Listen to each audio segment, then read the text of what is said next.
Bhagavate Vasudevaya. Om Namo Bhagavate Vasudevaya.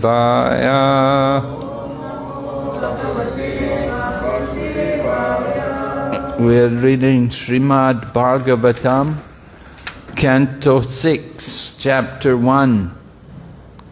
The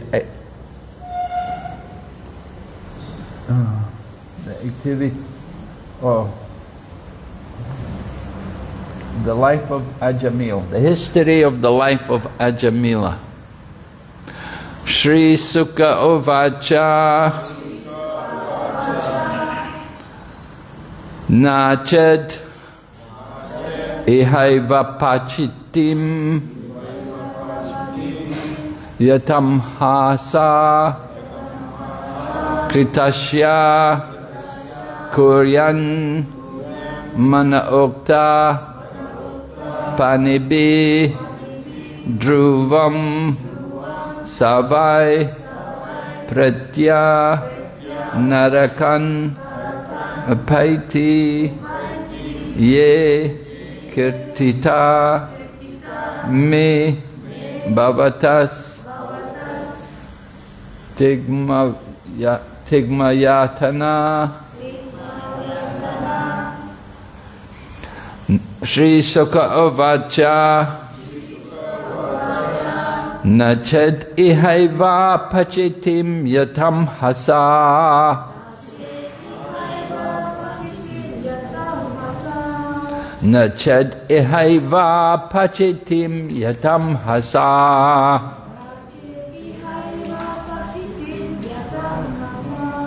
Kritasya kuryan mana uktapanibi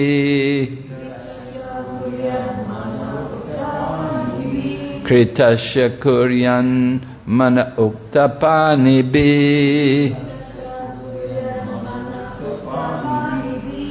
Dhruvam savai pretya narakan upaiti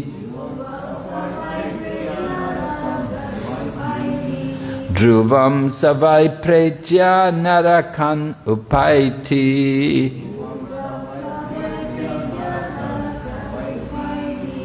Ye kirtita me bhavata stigma yatana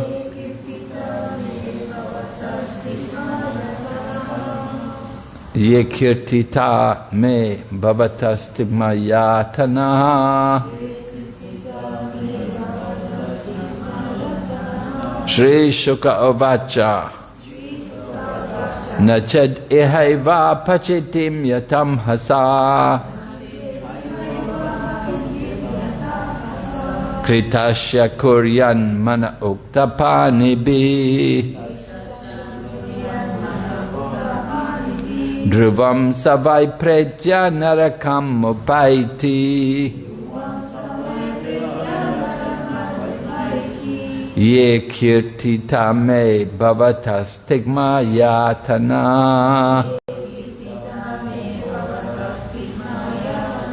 Shri Sukha Uvacha Nached ihaiva pachitim yatam hasa Kritasya kuryan mana uktapanibi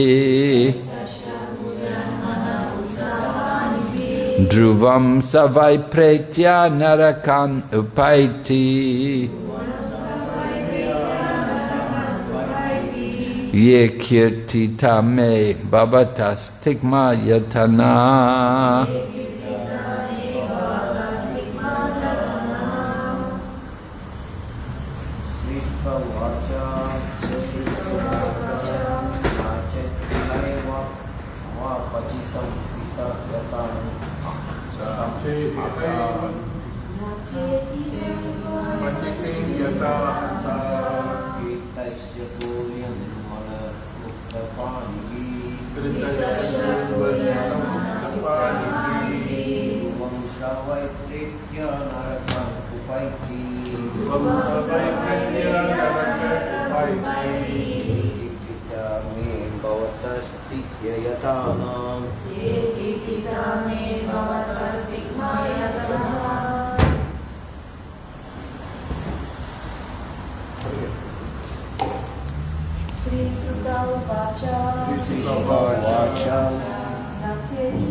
Sri Sukha Uvacha Srila Sukadev Goswami said,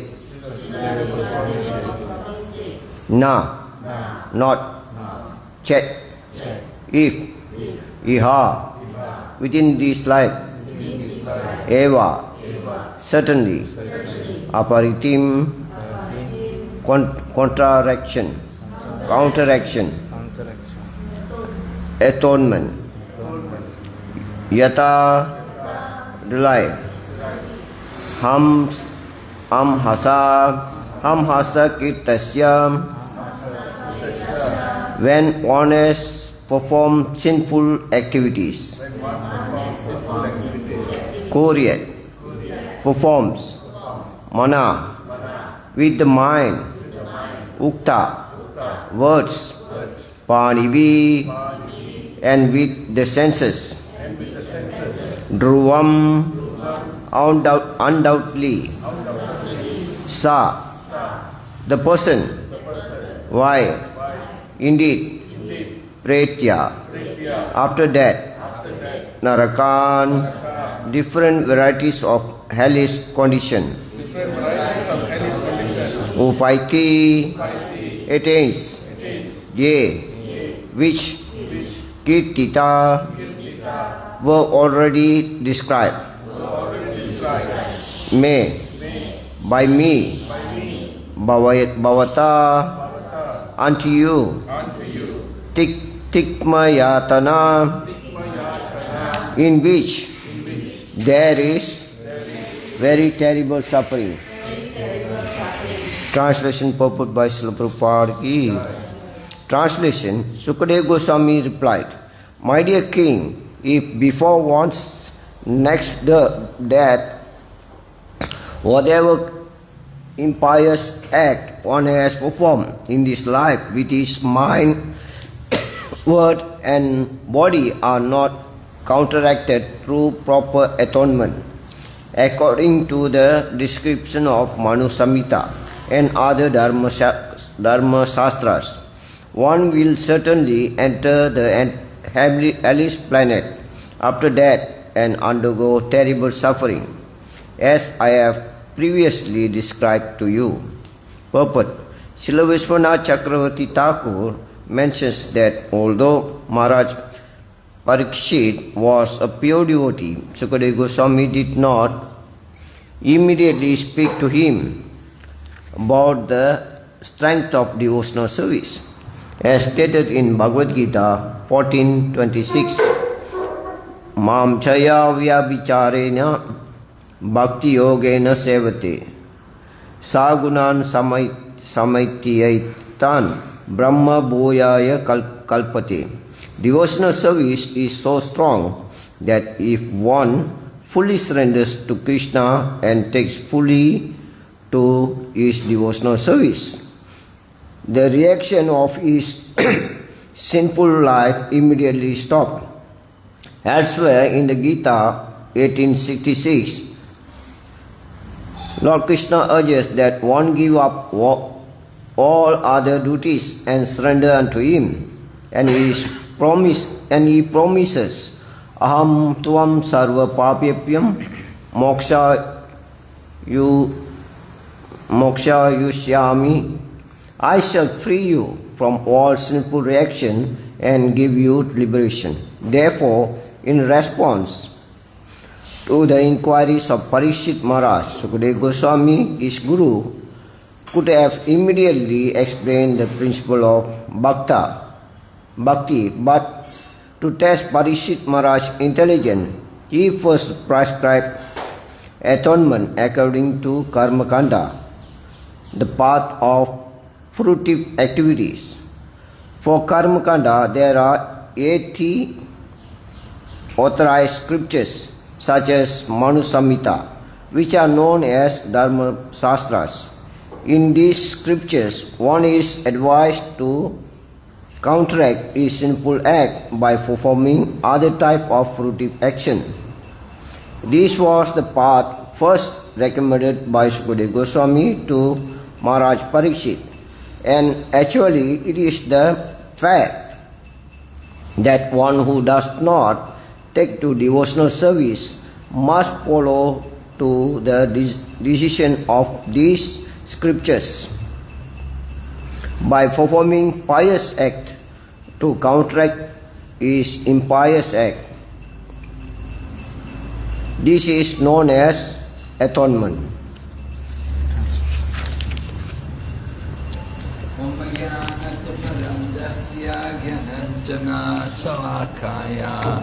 Chaksurunmilitan yena tasmai Shri Gurave Namaha Vanchakaupatarubhyascha Kripa Sindhu Bhaivacha Patitanam Pavanebhyo Vaishnavibhyo Namo Namaha Jai Shri Krishna Chaitanya Prabhu Nityananda Shri Advaita Gadadhar Shri Vasadi Gaur Bhaktavinda Hare Krishna Krishna Krishna Hare Hare Hare Rama Rama Rama Hare Hare. So we heard yesterday how Maharaj Parikshit was inquiring about how to save people from going to hell. Because Maharaj Parikshit had heard from Sukadeva Goswami of the different types of hellish planets which are there. Different kinds of sufferings are there for people who perform different sinful activities. This is something which we see, you go to the Buddhist temple, they often portray these different kinds of hell, just exactly as it's described in the Srimad Bhagavatam. And so the Buddhists also, they agree, you do sinful activities, you get suffering. Buddhists know the material, we agree with the Buddhist philosophy about the material world, that this world is suffering. But the Buddhists don't have anything about the spiritual world. They don't have any, they just think there's nothing beyond that. So Sukadeva Goswami is replying to Maharaj Parikshit's question, and he is testing the intelligence of Parikshit Maharaj. He wants to make sure that the Parikshit Maharaj is very absorbed and thinking very carefully about everything he is hearing. So Sukadeva Goswami begins in answering Maharaj Parikshit's question by saying that, people can be saved from hell by doing atonement, or by doing what we would call prayaschit. Right? Performing some prayaschit or atonement, we would call it in the Christian vocabulary. The idea is you've done something bad, you have to make up for it by doing something good. Right? What would be an example? You did something bad, maybe you stole something from somewhere. So then you feel guilty, I did this thing, it was very wrong, I shouldn't have. What should you do to atone for it? Well, maybe you should go and give charity to make up for it. That you stole money from somewhere, so what should you, now you should give charity to make up for what you stole. Try to atone for it. You did, or you got very angry at someone and you said nasty things to them. What should you do to atone for it? Right? We say something really nasty. What should we do? Well, the atonement may be make a vow of silence, what we would call monavrat, that you go and you just don't speak. You make a vow not to speak for a whole day or several days or a week even. Make a vow of silence because you spoke so nastily, you spoke such harsh words, you were so nasty, you were so angry, you couldn't control your tongue, so you should atone for it by making a vow of silence, not speak. This is the idea, this is the process of atonement. So Sukadeva Goswami, he's not actually serious about this, but he's suggesting to Maharaj Parikshit. He wants to see how Maharaj Parikshit is going to respond. It's the duty of the teacher to test the student, to see if they're serious.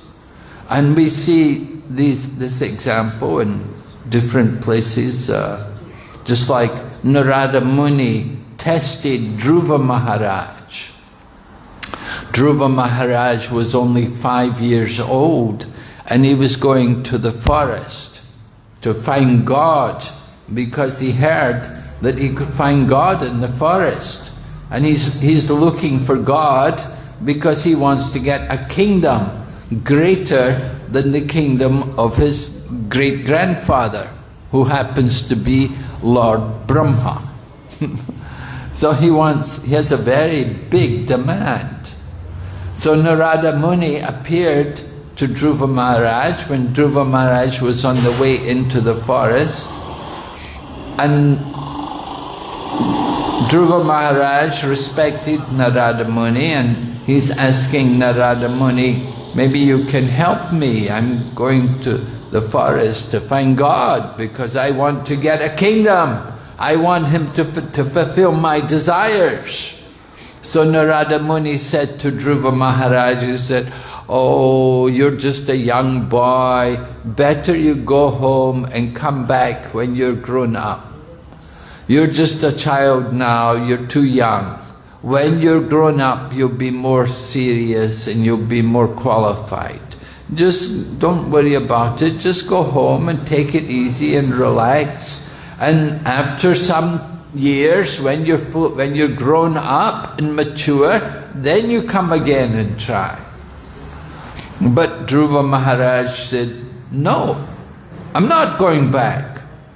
He said, are you going to help me or not? And like this, Dhruva Maharaj showed his determination to Narada Muni that I'm not going to give up, I'm not going back, I'm going to go on. So in this way Dhruva Maharaj passed the test of his teacher. And so then Narada Muni saw that Dhruva was very serious, and then Narada Muni gave instruction to Dhruva Maharaj what he needed to do, how he could go about actually finding God. Narada Muni told him, you go to this forest, Madhuvan, and there's a big lake there, and you take your bath there 3 times a day, and you stay there and you worship the Lord, and you chant. He gave him the mantra also, he gave him Om Namo Bhagavate Vasudevaya to chant. And in this way Dhruva Maharaj went, and in 6 months, within 6 months he was able to meet with God. So that was really great, you know, it was unheard of that so quickly he could get results. And he was such a young boy, only 5 years old. So he passed the test of his guru. And so that's very important. You have to have faith in the orders, of course, of the spiritual teacher, as well as Krishna, and then you get results. But the point is that he was tested, just like in our ISKCON society also, we have tests for people who want to get initiation. The test is they have to follow regulative principles for a minimum of 6 months or a year. They have to follow strictly 4 principles and chant every day minimum 16 rounds. That is the test which they have to go through in order to be accepted by the spiritual teacher. And sometimes Prabhupada would also ask questions to the devotees. You know, he would say, "What is my pranam mantra?" Like that, you know. You're coming here for initiation. You should know how to offer obeisances to the spiritual teacher. Well, so Prabhupada would ask devotees, "What is my pranam mantra?" Like that. Then we have also the ISKCON disciple course. That's also a test for people to get initiation into ISKCON. That they have to be willing to study. They have to be willing to hear and to answer questions. There was this one man, he had an illicit affair with a young woman. And so Prabhupada told him, he said, "You should never eat opulent food again." So that was the atonement for his illicit sexual activity. Prabhupada said, "Don't ever eat opulent foodstuffs again." That would help a person to control the tongue, and by controlling the tongue, then the tongue is in a straight line with the belly and then the genital. And so this is one way in which one can counteract sexual activity, by controlling the tongue. So people perform activities which are very serious, they have to do greater atonement. Just like if you kill a cow, or you kill a brahmana, or a person, then it's very sinful. How will you atone for that? Well, sometimes you have to give your life. Manu Samhita said a murderer should be hanged, should be killed. So the government, they have that job to punish people. The punishment which is inflicted by the state is like it's to counteract their sins. We can escape from the law of the state, but we cannot escape from the law of the universal state, the kingdom, the laws of God. The laws of God are there for everyone. Of course, it's only in the human form of life where we are given these tests.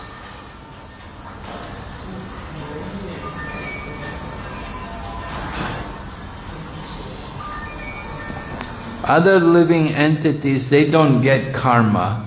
For example, the animals and the plants, they are suffering their karma. The body of the animal, like a dog or a snake, this is their karma. They're put into the animal species of life. This is the karma which they have. So they don't get more karma. Their body is their karma. But in the human life, we are responsible. We have a duty to act properly. And if we don't act properly, if we don't act according to the laws, according to the religious principles, then we suffer. We get reactions. Therefore, it's very important that our activities should be of the proper standard. In the Bhagavad Gita, Lord Krishna says, Yagnartat karmanan yatra lokoyam karma bandhana tadartam karma kontya mukta sangha samacharam. This is a verse in the 3rd chapter of the Bhagavad Gita. Krishna is describing karma yoga. Work done as a sacrifice for Vishnu has to be performed. That is called yajna by Vishnu. We should work for the pleasure of Lord Vishnu. Otherwise, that work binds one to the law of karma. That karma bandhana, work which binds us. If we're not working for the satisfaction of Lord Krishna or Lord Vishnu, then that work will simply be a bondage, and we will get reactions. And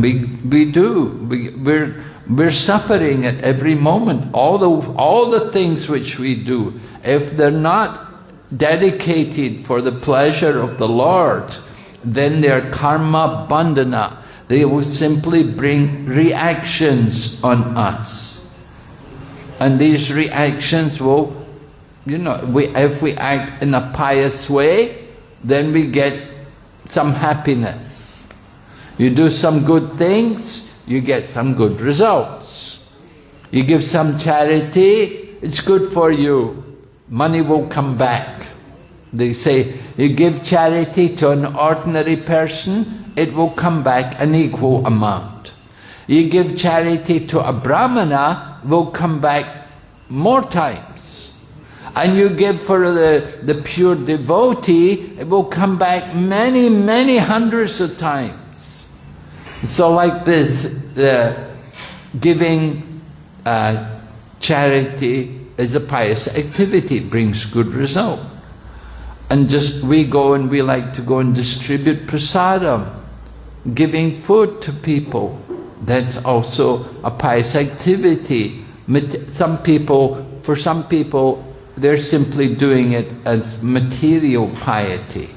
When we distribute food, we distribute prasadam.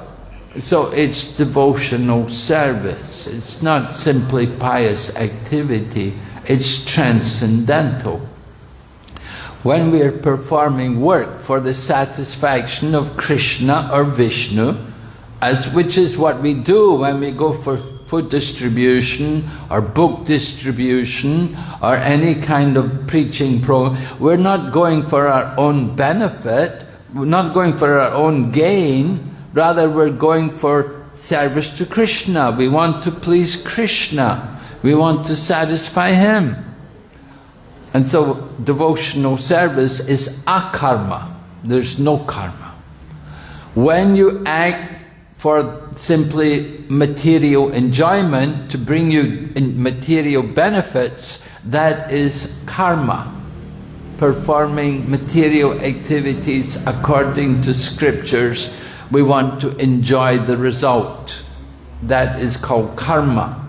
And when we act against the scriptures, then it's vikarma.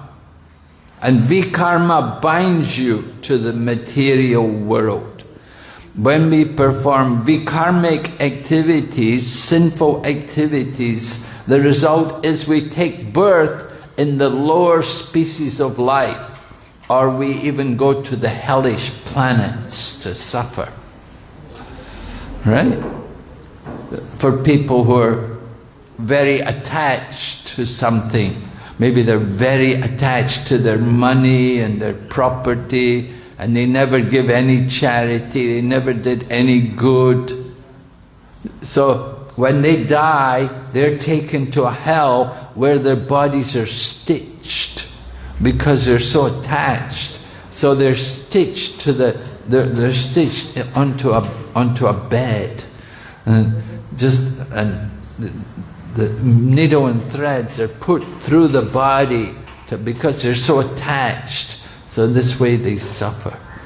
And for people who cook, animals who are fond of eating animal foods, then the animals will cook them in the next life. Because they cooked many animals, so the animals, they will take that person in the next life and they will cook him. And they're put into these kinds of hells. And people are they're very fond of illicit sexual connections. Then they're forced to embrace a red-hot form of the opposite sex. That you're so lusty, you're so much eager to enjoy the form of the opposite sex, so they have a red-hot metal form, and the person is forced to embrace that red-hot form just to suffer the reactions for their sins. So these are the different kinds of hell which await people for their sin. So if people don't atone for their sins, then they go to these kinds of hell. So there's even hells for killing little insects. You kill little insects like mosquitoes and flies and so on. There's a hellish planet waiting. So how to avoid this hell? We have to do atonement. We have to perform some prayaschit. And what should you do as a prayaschit? Well, we do things like put the fish back in the sea. Go to the market and they've got fish there. Oh, purchase the fish and put them back in the sea. Oh, they have birds. You can purchase the birds and let the birds fly away. Let them go free. Don't keep them prisoners. Don't kill them. That is some kind of prayaschit. You spend some money, buy that fish, put them back in the sea. Or prayaschit, you give charity for the poor people. You feed the poor, go to help the elderly people, go to see the elderly people, some people go to the old folks' home, go to the old folks' home and distribute food there and talk to the people there, be friendly with them, give them some company because they're old and the family don't want them and they put them in the old people's home. So they're in the home, they're lonely. So you go and talk to them and this is a prayaschit, this is a pious activity. Right? You often get people like that, older ladies who are not married and they want to do some good.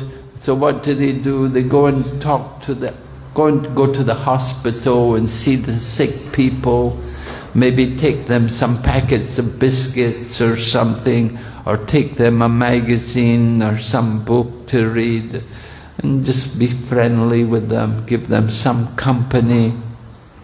This is a punya karma, prayaschit. It's a type of atonement for sins which we have done. But this is not the ultimate goal. Sukadeva Goswami is saying like this, but he knows this is not the solution. This is not what you want. This is not going to help you. As Maharaj Parikshit will say, Maharaj Parikshit is going to respond that this is not enough. It's not going to stop you from doing sin. Because you've done some sin and then you perform some pious activity, you're going to do more sin. You're not going to stop sin. The problem is the sin. We have to give up sinful activities. We have to stop doing sin. Then you can progress. But if you keep doing sin and then do more pious activity and then do more sin and then do more pious, that's not the solution. Just like some people take drugs and they try to give up drugs. And for some time they give up the drug and then they take more drugs again. Or the person steals, he goes to jail, he suffers, but when he comes out of jail, he steals again and he goes back to jail again. He didn't learn that stealing was wrong. So people have to learn what is proper behavior and what is not. What should we do, what things should be done, and what things should not be done. Just like we were talking yesterday, people are not most ordinary people, they eat all kinds of food without thinking anything's wrong with it. They don't think there's anything wrong in killing an animal and chopping it up and cooking it and eating it. They'll say, oh, very tasty. Oh, very nice. And people take alcohol and they're happy to take alcohol. They're thinking, oh, very good, I'm feeling good. Drink the alcohol. I'm feeling good, I'm forgetting my worries. People are thinking, this is relief from stress, this is my happiness.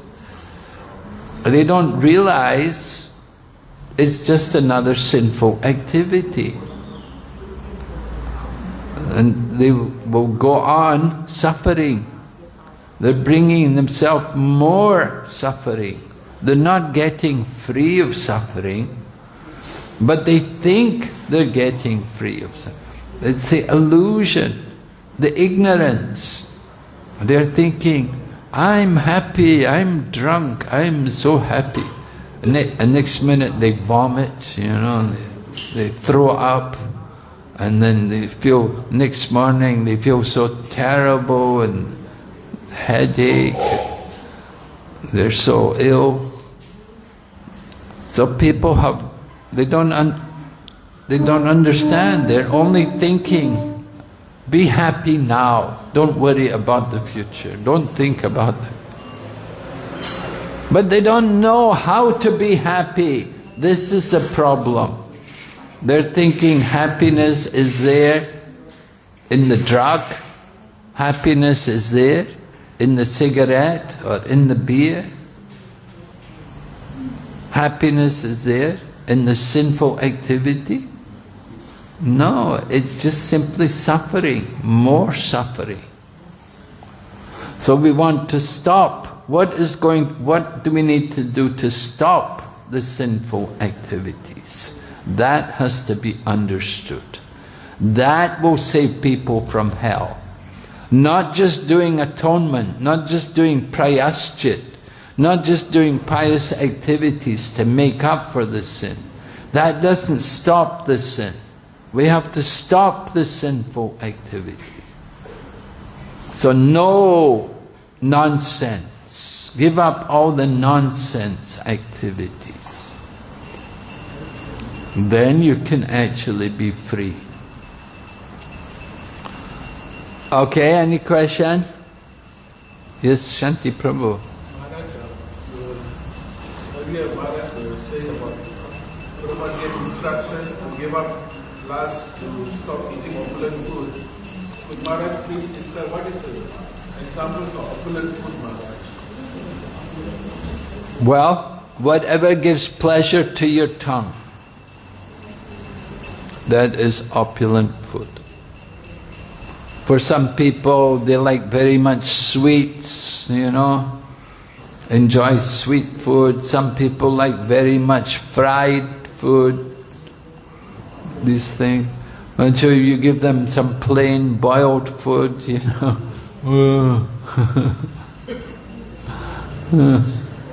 You just give me salad and boiled potatoes. Well, I want some. Where are the sweets? And where's the samosas and the kachoris and all the fried things? And so that's more opulent. Generally we think opulent food means things like sweets and fried, savories, these things. But simple food means things like khichdi, rice and dal, chapati, right?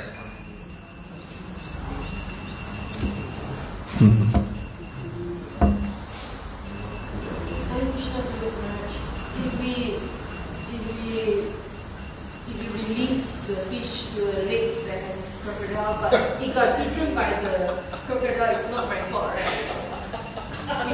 If I buy some small fishes and release it to the lake and it got eaten by the crocodile, it's not my sin, right? Got eaten by, what happened? If we buy for atonement, we buy a fish and then we release in the lake, Oh. but then it got eaten by a crocodile. Am I responsible for that sin? Oh. Well, you want to be careful where you put the fish, you know. If there's a crocodile living in that place, then it's not very nice.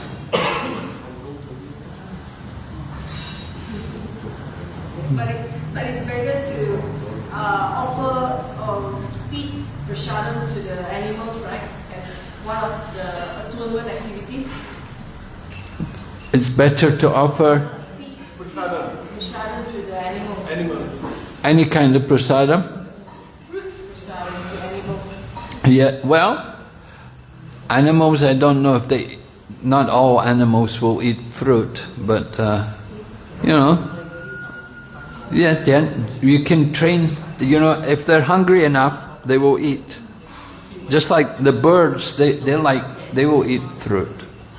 The birds come and eat the fruits from the tree. But you don't get too many animals eating fruits. The birds like fruits. That's their food.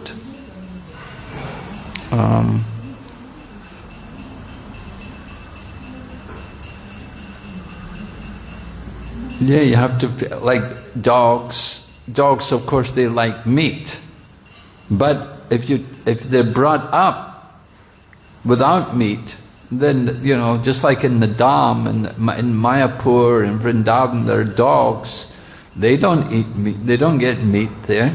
So they eat chapatis, they eat rice, and like that, you know. Eat what they get. Maharaj, for devotees who are chanting Hare Krishna, they're following all the 480 principles, but they still feel like, because of my previous sins, I have to do some atonement. So can they still do some atonement, Maharaj? Of course. Of course we do. We do perform atonement. We're performing atonement. For example, in Kadasi, we perform fasting on the holy days. And we perform atonement. We go to holy places. We perform parikrama. Devotional service is the ultimate atonement. Devotional service helps to remove all sinful reactions, and it even takes away the desire for sin.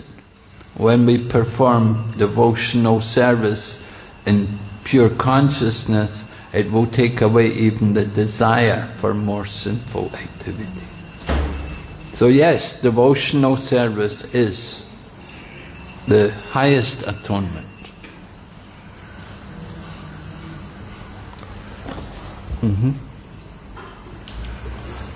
Okay, any other question? All right, Srimad Bhagavatam ki jai, Srila Prabhupada ki